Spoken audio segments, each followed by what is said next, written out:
మంది మాటలు పట్టుకొని మారుమానం పోతే మళ్ళీ వరకు ఇల్లు కాలిపోతుంది. వీళ్ళని నమ్మితే అమాంతం మింగుతారు, మోసపోతాం. రైతు బంధుకు రామరామ అంటారు, దళిత బంధుకు జై భీమ్ అంటారు.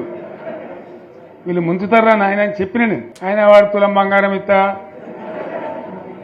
నీకు ఏంటి, నీకు బంగారం వడ్డానం పెడతాను కానీ ఆయనతో నమ్మి ఏమో వీని సంగతి ఎంతో చూద్దామని ఆయనతో వేసారు.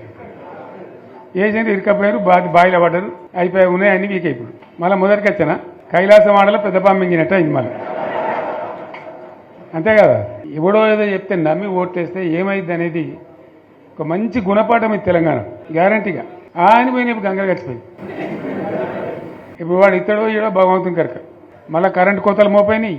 ఎండాకాలం ఇంకేం గతి అవుతుందో మార్చి ఏప్రిల్ ఏమవుతుందో. ఇంకా ఇక్కడ కరెంటు కోతలు మోపోయినాయి, ఇటు మంచినీళ్ళు సరికొత్తలు, అడిగే నాతులు లేడు.